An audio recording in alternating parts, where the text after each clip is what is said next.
ನೀನ್ಯಾರೆಂಬುದನ್ನು ಚೆನ್ನಾಗಿ ಅರಿತು ನಿನ್ನೊಂದಿಗೆ ಬೆರೆತಿರುವೆ.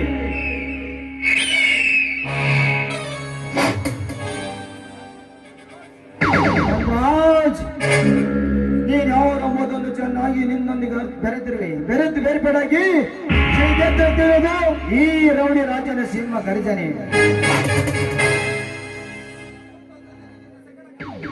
ಮುಂದೊಂದು ದಿನ ನಿನ್ನ ಸಕಲ ಆಸ್ತಿಗೆ ನಾನೇ ವಾರಸ್ದಾರಾಗಲೇಬೇಕು. ನೀನ್ಯಾವರೆಂಬುದನ್ನು ಚೆನ್ನಾಗಿ ಅರಿತು ತಿಳಿದು ಈ ರೌಡಿ ರಾಜನ ಸಿಂಹ ಗರ್ಜನೆ. ಪೊಲೀಸರು ಕಣ್ತಪ್ಪಿಸಿ ಹಣ ತಂದಿತ್ತಾಗಿತ್ತು. ಇನ್ನು ಮುಂದಿನ ಕಾರ್ಯ ಏನೆಂದರೆ ಆ ಧನರಾಜನಿಗೆ ಬೇಗವಾಗಿ ಒಪ್ಪಿಸಿದ್ರಾಗಿತ್ತು.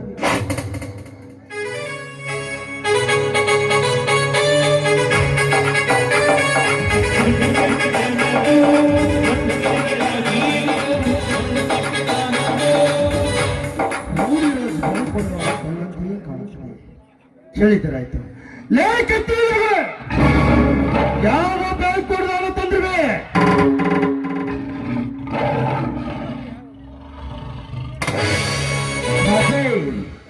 ನನ್ನನ್ನು ತಡೆಯಬೇಡ. ಈಗ ನಿನಗೆ ಬದುಕುವ ಆಸೆ ಇದ್ದರೆ ಹೊರಟು ಹೋಗು ಇಲ್ಲಿಂದ. ಬದುಕುವ ಆಸೆ ಹೌದು, ನಿನ್ನಿಂದ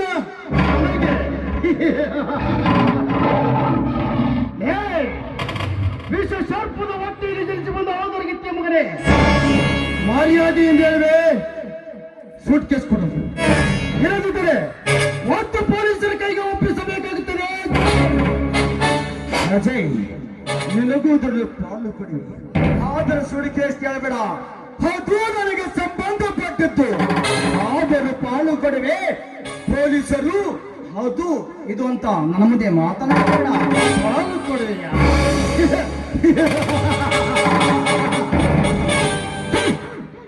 ಗಂಡಸ್ತನ ಇಲ್ಲದ ಏಡಿ ನನ್ನ ಮಗನೇ. ಇದು ಪಾಲು ಮಾಡಲು ಇದು ನಿಮ್ಮಪ್ಪ ದುಡಿದು ಬೆವರು ಸುರಿಸಿ ಹೋದ ಸಂಪತ್ತಿನಲ್ಲೇ. ಪ್ರಾಣ ಹೋಗುವ ಸಮಯ ಬಂದಾಗ ಕಟ್ಟಿಕೊಳ್ಳ ಹೆಂಡತಿಯನ್ನೇ ಪಾಲು ಮಾಡಲು ಏಸದ ಮಗ ನೀವು. ಏ ರಾಜ, ಕಂಡವರ ರುಂಡ ಕಡಿದು ಅವರ ರಕ್ತದಿಂದ ಕಟ್ಟಿದ ಈ ರೌಡಿ ರಾಜ್ಯದಲ್ಲಿ ಅಪ್ಪಳಿಸಿದ ಎಬ್ಬರಿಯಾಗಿ ಇರುತ್ತಾನೆ ಈ ರಾಜ. ನೆನಪಿಟ್ಟು ಕಟ್ಟಿರುತ್ತದೆ.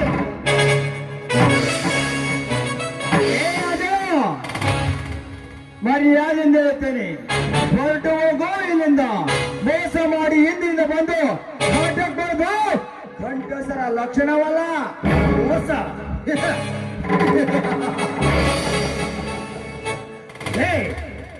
ಮೋಸಂಬ ಅಕ್ಷರವನ್ನು ಮೆಟ್ಟಿ ನಿಂತಿದೆ ಈಗಿನ ಕಲಿಯುಗ. ರಾಜ, ದುಡಿದು ಬೆವರು ಸುರಿಸಿ ಗಳಿಸಿದರೆ ಗೊತ್ತಾಗುತ್ತಿತ್ತು ಮಗನೇ ನಿನಗೆ ಬಡವರ ಸ್ಥಿತಿ ಏನು ಅಂತ. ಸುಮ್ಮನೆ ಸೂಟ್ ಕೇಸ್ ಕೊಡೋದು.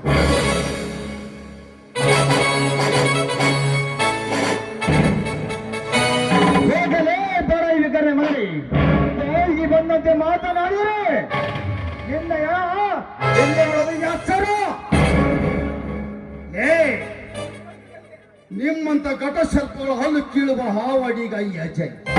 ಅಂಥದ್ರಲ್ಲಿ ನಾನು ನಿನಗೆ ಎದುರುತ್ತೇನ? ಅಜಯ್,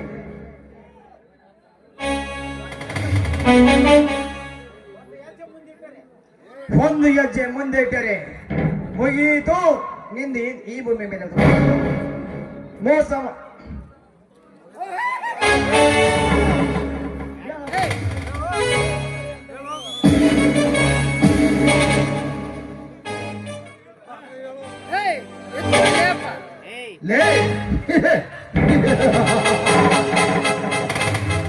ರೌಡಿಗಳ ರಾಜಕನು ಈ ಅಜಯ್. ಎಂದೆಂದಿಗೂ ನಿಮಗೆ ಎದುರಿ ಹೋಗುವನಲ್ಲ. ಮರ್ಯಾದೆಯಿಂದ ಹೇಳ್ತೇನೆ,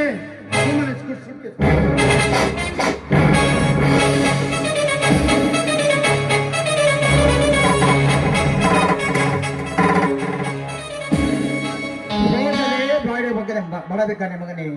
ನಿನ್ನ ಗಂಡನ ಮಾತಿಗೆ ಹೇಳಿದನಲ್ಲ, ಸುಮ್ಮನೆ ಹೊರಟು ಹೋಗು ಇಲ್ಲಿಂದ. ಇಲ್ಲವಾದರೆ ನಿನ್ನ ಪ್ರಾಣ ಇಲ್ಲೇ ಬೀದಿನ ಒಳಗೆ ನೇತಾಡ್ತದೆ ಬೇಸಾರ. ಈ ಗಂಡುಗಳಿಗೆ ಗುಂಡೇಟಿನ ಗುರಿ ಮಾಡುವ ನೀನವನಲೇ.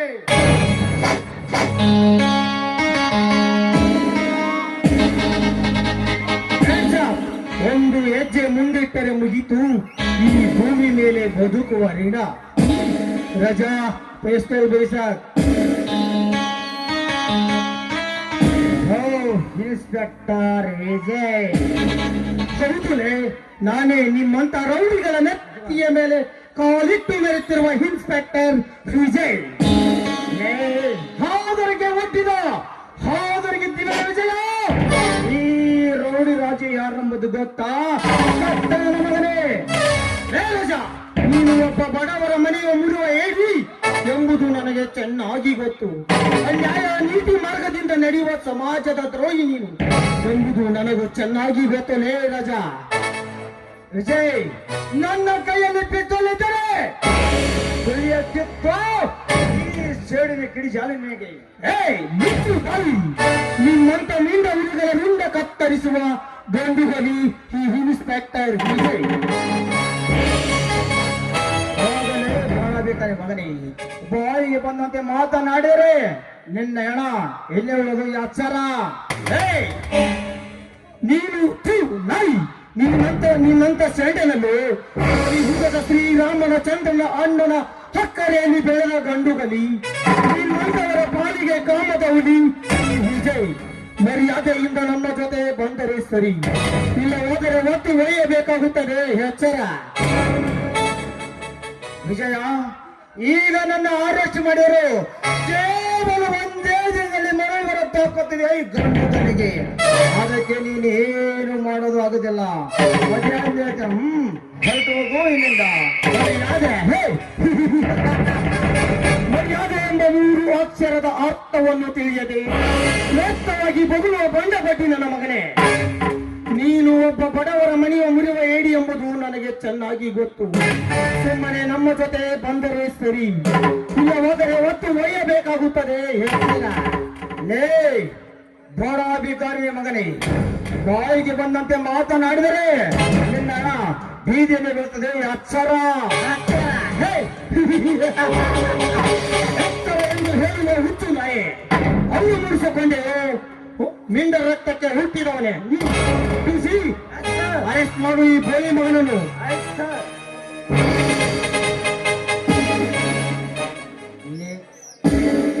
ಹಾಜಯ್ಯ ಮತ್ತು ವಿಜಯ, ಬೇರೆ ನಮ್ಮ ದಾರಿಗೆ ಅಡಕಿ ಬಂದು ನಮ್ಮ ಕಾರ್ಯವನ್ನು ಭಗ್ನಗೊಳಿಸಿದ ನಮ್ಮ ಜೀವನ ಚಕ್ರವನ್ನು ಒಕ್ಕಗದಲ್ಲಿ ತಿಳಿಸದಿದ್ದರೆ ನನ್ನ ಹೆಸರು ರೌಡಿ ರಾಜನೇ ಅಲ್ಲ. ಹೋಗಲೇ ಮಗನೇ ಹೋಗು. ನಿಮ್ಮಂತವರ ಗೊಡ್ಡು ಬೆದರಿಕೆಗೆ ತಲೆಬಾಗುವ ಗಂಡು ನಾನಲ್ಲ. ಈ ಸಮಾಜದ ಕಣ್ಣಿಗೆ ಮಣ್ಣೆಂಚಿರುವ ನಿಮ್ಮಂತ ಕತ್ತೆಗಳನ್ನು ತುಂಡು ತುಂಡಾಗಿ ಕತ್ತರಿಸಲು ನಮ್ಮಂತವರನ್ನು ಸೃಷ್ಟಿಸಿದ್ದಾನೆ ಆ ಸೃಷ್ಟಿಕರ್ತನಾದ ಭಗವಂತ. ಹೇ ರಾಜ, ಇನ್ನು ಮುಂದೆ ಆ ದುಷ್ಟದನು ರಾಜನ ದರ್ಪದೋರ್ದೇನಕ್ಕೆ ದಿಟ್ಟ ಸವಾಲ ಹಾಕುವ ಗಂಡು ನಾನಾಗುತ್ತೇನೆ. ನಾನೇ ಸಾರ್ವಭೌಮನೆಂದು ತಡ್ಡಿಯನಿಗೆ ಸರಿಯಾದ ತಟ್ಟಿ ಕೊಡ್ತಾನೆ ನೋಡಿ ರಾಜ. ಬಿಸಿ ಕರೆದುಕೊಂಡು ನೋಡಿ ನಾಯಿಯನ್ನು.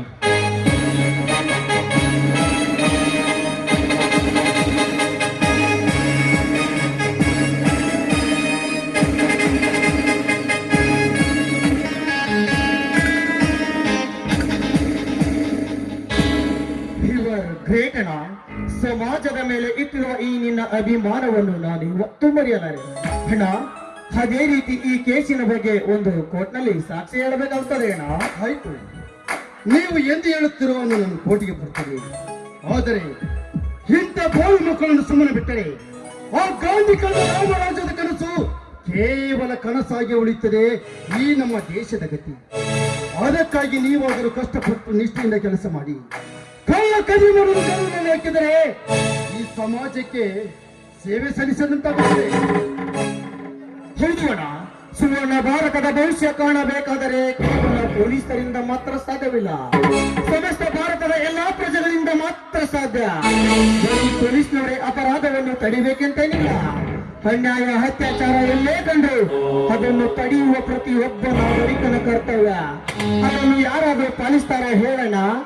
ಬಸ್ಸಿನಲ್ಲಿ ಹುಡುಗಿಯರನ್ನು ಚುಡಾಯಿಸುತ್ತಿರುವಾಗ, ಅಮಾಯಕಾರಿ ಕೋತಿ ಮಾಡುತ್ತಿರುವಾಗ, ಆಡುವಾಗಲೇ ಒಂದು ಹೆಣ್ಣಿನ ಮಾನಹರಣವನ್ನು ಮಾಡುತ್ತಿರುವಾಗ, ನೂರಾರು ಜನ ಗುಂಪು ಕಟ್ಟಿಕೊಂಡು ಮೂಕರಾಗಿ ನೋಡುತ್ತಾರೆ. ಅದನ್ನು ಯಾರಾದರೂ ತಡೆಯುತ್ತಾರಾ? ಅದೇ ಅಥವಾ ಅವರ ಅಕ್ಕನಿಗೋ ಅಥವಾ ತಂಗಿಗೋ ಅಥವಾ ಸಂಬಂಧಿಕರಿಗಾದ್ರೆ ಏನು ಮಾತಿದ್ರು ಹೇಳೋಣ? ಎಲ್ಲರೂ ನಮ್ಮವರೇ ಅಂತ ಬಾಳಬೇಕು, ಯಾವಾಗಲೂ ಸರ್ವ ಸುಖಕ್ಕೆ ಹೋರಾಡಬೇಕು, ಹೊರತಾಗಿ ವೈಯಕ್ತಿಕ ಲಾಭಕ್ಕಾಗಿ ಅಲ್ಲಣ್ಣ. ವಿಜಯ್, ಈ ನಿನ್ನ ಮಾತುಗಳು ನಿಜಕ್ಕೂ ಸತ್ಯ. ಈ ನಿಮ್ಮ ಡಿಪಾರ್ಟ್ಮೆಂಟ್ ಅಲ್ಲಿ ಎಲ್ಲರೂ ಸತ್ಯದಿಂದ ಕೆಲಸ ಮಾಡುವುದಿಲ್ಲ. ಹಾಗೇನಾದರೂ ಸತ್ಯದಿಂದ ಕೆಲಸ ಮಾಡಿದ್ದೇ ನಿಜವಾಗಿದ್ದರೆ ಈ ನಮ್ಮ ಭಾರತದ ಭವಿಷ್ಯದ ಕೀರ್ತಿ ಶಿಖರವನ್ನೇ ಏರುವುದರಲ್ಲಿ ಸಾಧ್ಯವೇ ಇಲ್ಲ. ಬಟ್ ಇದು ಎಲ್ಲರಿಂದಲೂ ಸಾಧ್ಯವಿಲ್ಲ. ನಾನು ಈಗ ಹೇಳಿದರೆಂದು ನೀನು ತಪ್ಪು ತಿಳಿದುಕೊಳ್ಳಬೇಡ. ಈ ನಿಮ್ಮ ಡಿಪಾರ್ಟ್ಮೆಂಟ್ ಅಲ್ಲಿ ಕರ್ತವ್ಯದ ಕಾಯ್ಕೆ ಹಾಕಿ ಕಾನೂನನ್ನೇ ಕಲಿಯುವ ಕದಿಮರು ಸಾಕಷ್ಟು ಜನ ಇದ್ದಾರೆ.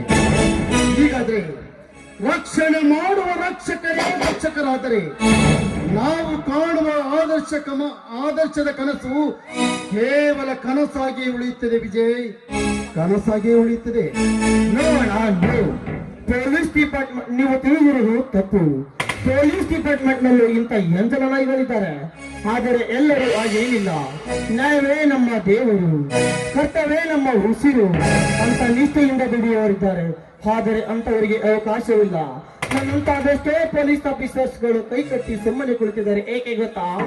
ನಾವೆಷ್ಟೇ ಕಷ್ಟಪಟ್ಟು ಅನ್ಯಾಯ ಭ್ರಷ್ಟಾಚಾರವನ್ನು ದಮನ ಮಾಡಿ ಆ ಕಡಿಮರನ್ನು ಜೈಲಿಗೆ ಹಾಕಿಸಿದರೆ ಆ ರಾಜಕೀಯ ವ್ಯಕ್ತಿಗಳು ಹೇಗಾದರೂ ಮಾಡಿ ಅವರನ್ನು ಹೊರಗಡೆ ತರ್ತಾರೆ, ಅಥವಾ ನಮ್ಮಂತ ಪೊಲೀಸ್ ಆಫೀಸರ್ಗಳನ್ನು ಗೊತ್ತು ಗುರಿ ಇಲ್ಲದ ಸ್ಥಳಕ್ಕೆ ಟ್ರಾನ್ಸ್ಫರ್ ಮಾಡುತ್ತಾರೆ. ಹಾಗಾದ್ರೆ ಇದಕ್ಕೆಲ್ಲ ಕೊನೆಗಾಲವಿಲ್ಲವೇ? ಎಲ್ಲರೂ ಸ್ವಾರ್ಥದ ಮಡಿಲಿನಲ್ಲಿ ನಿಮ್ಮಳಿಗೆ ಎಲ್ಲವನ್ನು ಲೂಟಿ ಮಾಡಿ ಅಮಾಯಕರನ್ನು ಹಿಡಿದು ಒಳಗೆ ಹಾಕಿ ಈ ಜನ್ಮಭೂಮಿಯ ಮೇಲೆ ಬದುಕುವಾಗಿ ಮಾಡಿಬಿಡುತ್ತಾರೆ. ಹೀಗಾದ್ರೆ ಸತ್ಯವಂತರಿಗೆ ಧರ್ಮಕ್ಕೆ ಬೆಲೆ ಇಲ್ಲದಾಗೆ ಮಾಡಿ ಧರ್ಮ ಕಾಂಡವನ್ನು ಜಲಾಡಿ ಈ ಧರ್ಮ ಭೂಮಿಯನ್ನೇ ಸಮರ ಭೂಮಿಯನ್ನಾಗಿ ಮಾಡಿ ಈ ಸಮಾಜದ ಸಮಾಲೋಚನೆ ಕೆಡಿಸಿದರೆ ಆ ಗಾಂಧಿ ಕಂಡ ರಾಮರಾಜ್ಯದ ಕನಸು ಕೇವಲ ಕನಸಾಗಿ ಉಳಿಯುತ್ತದೆ. ವಿಜಯ್, ಕೇವಲ ಕನಸಾಗಿಯೇ ಉಳಿಯುತ್ತದೆ. ಹಾಗಾದ್ರೆ ಸ್ವತಂತ್ರಕ್ಕೆ ಪ್ರಜಾಪ್ರಭುತ್ವಕ್ಕೆ ಬೆಲೆ ಎಲ್ಲಿದೆ ವಿಜಯ್? ಹಣ ಈ ದೇಶದಲ್ಲಿ ಪ್ರಜಾಪ್ರಭುತ್ವಕ್ಕೆ ಬೆಲೆ ಸಿಗಬೇಕಾದರೆ ಎಲ್ಲರೂ ಸತ್ಯದಿಂದ ನಡೆಯಬೇಕು.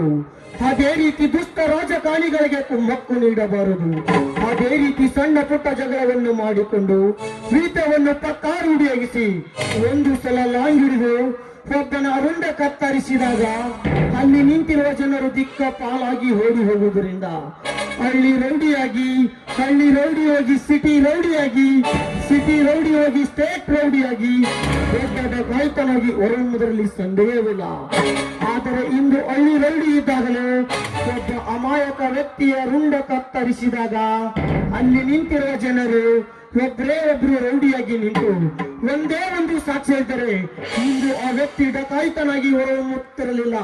ಹೀಗೆ ಎಲ್ಲರೂ ಎದುರಿ ಸುಮ್ಮನಾದರೆ ಅಪರಾಧಿಗಳ ಸಂಖ್ಯೆ ದಿನದಿನಕ್ಕೆ ಹೆಚ್ಚಾಗುತ್ತದೆ. ಅಣ್ಣ, ಈ ಪ್ರಜಾಪ್ರಭುತ್ವಕ್ಕೆ ಬೆಲೆ ಸಿಗಬೇಕಾದ್ರೆ ಎಲ್ಲರೂ ಸತ್ಯದಿಂದ ನಡೆಯಬೇಕು. ನಿಜ ಸಾಹೇಬ್ರೆ, ಒಟ್ಟಿನಲ್ಲಿ ಹೇಳ್ಬೇಕಂದ್ರೆ ಈ ಸಮಾಜಕ್ಕೆ ನಿಮ್ಮಂತ ನಿಷ್ಠಾವಂತ ಅಧಿಕಾರಿಗಳು ಬೇಕೇ ಬೇಕು. ಹಾ, ನನ್ನಿಂದ ನಿಮಗೆ ಯಾವ ಸಹಾಯ ಬೇಕಾದ್ರೂ ಕೇಳಿಪಡೀರಿ. ಒಟ್ಟಿನಲ್ಲಿ ಈ ಸಮಾಜಕ್ಕೆ ಒಂದು ಒಳ್ಳೆಯ ದಾರಿಯನ್ನು ಹುಡುಕಿಕೊಡಿ. ಆಯ್ತು, ಓಕೆ. ನಾನು ಇನ್ನು ಡ್ಯೂಟಿಗೆ ಹೋಗ್ತಾ ಇತ್ತು, ಬರ್ತೇನೆ ಅಣ್ಣ. ಆಯ್ತು, ನಡೆಯಿರಿ, ನಾನು ಬರ್ತೇನೆ.